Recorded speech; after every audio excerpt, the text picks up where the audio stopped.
Monsoon सत्र के चौथे दिन आज संसद के सदन में जमकर हंगामा हुआ, लेकिन सदन के बाहर बीजेपी की संसदीय दल की मीटिंग में पीएम मोदी ने विपक्षी दलों की एकजुटता पर करारा प्रहार किया। एक रिपोर्ट दिखाते हैं, फिर इसे डिकोड करेंगे।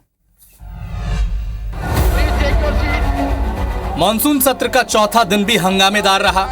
मणिपुर मुद्दे पर आज लोकसभा और राज्यसभा में जमकर हंगामा हुआ। लोकसभा और राज्यसभा में जैसे ही कार्यवाही शुरू हुई, विपक्ष नारेबाजी करने लगा, जिसके बाद सदन की कार्यवाही कई बार स्थगित करनी पड़ी।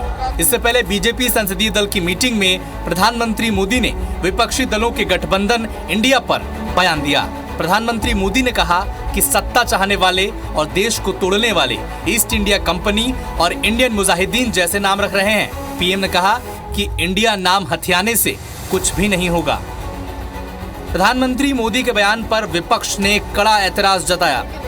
इंडिया ये जो नाम हमारे अलायंस पार्टी के लिए रखा, उनकी घबराहट क्यों? नाम में जब कुछ भी नहीं है तो घबराहट की बात क्यों हो रही है? उनमें घबराहट पैदा हो गई है और डर गए हैं, और डर से ये सब बातें कर रहे हैं। इंडिया मुजाहिदीन और ईस्ट इंडिया कंपनी की याद आ रही। बीजेपी को घेर रही विपक्ष को आज पीएम ने जवाब दिया। हालांकि ये जवाब सदन में नहीं था, लेकिन इस मामले को लेकर पीएम का रुख कैसा होगा, इसका अंदाजा उनके इस बयान से लगाया जा सकता है। तो मामले को लेकर विपक्ष भी बड़ा आक्रामक है। इसको लेकर अभी कुछ ही देर पहले जो डिबेट में भी आपने पक्षों को सुना, उससे भी साफ है कि ये स्ट्रेटेजी भी हो सकती है जिसे बौखलाहट कहा जा रहा है। मणिपुर का वीडियो जिस दिन वायरल हुआ, उसके अगले दिन प्रधानमंत्री ने कहा कि आज दुख से और क्रोध से मन भरा है, और साथ ही साथ मणिपुर के साथ राजस्थान, छत्तीसगढ़ का नाम जोड़ते हुए कहा कि सब राज्यों को अपने यहां महिला सुरक्षा सुनिश्चित करनी चाहिए। तो क्या यह बौखलाहट मात्र है या एक स्ट्रेटेजी है? इसे जरा डिकोड करते हैं।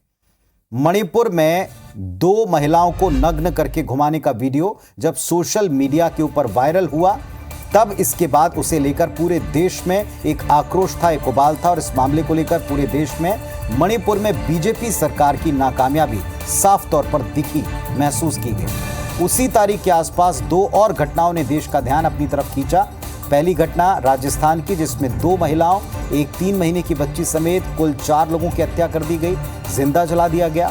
और दूसरी घटना छत्तीसगढ़ में, जहां ST/SC वर्ग के युवाओं ने फर्जी जाति प्रमाण पत्र के विरोध में रायपुर की सड़कों पर सदन के बाहर नग्न होकर दौड़ भी लगा दी। ये 3 मामले अपने अपने स्वभाव और वजहों से सुर्खियों में आए, पर तीनों अलग हैं। इन तीनों को क्या एक चश्मे से देखकर एक कतार में रखा जा सकता है? तीनों अपनी अपनी जगह गलत हैं, तीनों अपनी अपनी जगह गंभीर हैं, लेकिन क्या मणिपुर जितना गंभीर ये मामले हैं? ये देश ने सवाल खुद से भी पूछा और जवाब चाहा सत्ता पक्ष के लोगों से। मणिपुर पूरी तरह से वर्ग संघर्ष का नतीजा है, सबको पता है, और इसमें कई परतें हैं जिसको सुलझा पाने में सरकारें नाकाम है, इसमें कोई शक नहीं। सरकार प्रशासन का एक क्लियर फेल है, क्योंकि मणिपुर की हिंसा कोई आज की नहीं है। 2 मई से मणिपुर जल रहा है और अभी भी हालात सुधरे। राजस्थान का मामला अपराध से जुड़ा है और ये एकाएक हुआ, त्वरित हुआ। दावा है कि उन्होंने फौरन उस पर एक्शन लिया। छत्तीसगढ़ में युवाओं का जो नग्न प्रदर्शन था, दौड़ था, ये एक सांकेतिक प्रदर्शन था, और इस सांकेतिक प्रदर्शन में भी अगर लेट लतीफी, हीला हवाली है, कार्रवाई करने के आदेश के बाद उसका अनुपालन नहीं हुआ है, तो जाहिर तौर पर सिस्टम की कमजोरी तो है। लेकिन क्या ये इतना गंभीर मामला है कि आप इसे मणिपुर से तोलें? प्रधानमंत्री के द्वारा छत्तीसगढ़, राजस्थान का नाम लेने के बाद जो कुछ हुआ, इस पर सबने कहा अगर ना लेते तो नाम चलता। कुछ ने इसे बौखलाहट कहा तो कुछ ने कहा ये स्ट्रेटेजी हो सकती है। वाकई जानते बूझते समझते ये नाम लिए गए ताकि बहस का रुख मुड़ जाए, किसी और दिशा में बात चली जाए। अब बात प्रधानमंत्री के इंडिया, विपक्ष का जो एक अलायंस है जिसका नाम इंडिया दिया है, उसके बारे में बात करते हैं। इसमें उन्होंने इंडिया की तुलना ईस्ट इंडिया कंपनी से, इंडियन मुजाहिदीन से, बल्कि और आतंकी संगठनों से कर दी है। विपक्षी दल अगर एकजुट होकर चुनाव लड़ता है तो बीजेपी को क्या सत्ता वापसी की मुश्किल हो रही? क्या इसे भांप लिया गया है या यहां भी स्ट्रेटेजी? ये बात प्रधानमंत्री अच्छी तरह से समझते हैं कि उनके कहे हुए एक एक शब्द को लेकर कई अर्थ निकाले जाएंगे, इसके कई मायने होंगे। बाकायदा एक सोची समझी सबसे बड़ी टीम बीजेपी के पास में इस बात को लेकर के। तो क्या ये अनायास दिए गए बयान हैं? क्या ये फौरी प्रतिक्रियाएं हैं? ऐसा बड़े बड़े जानकारों को नहीं लगता। अब ये जानबूझकर दिए गए बयान हैं, स्ट्रेटेजी के तहत दिए गए बयान हैं, तो फिर क्या ये कामयाब हुई है? इसका फैसला भी देश को करना है, आपको करना है।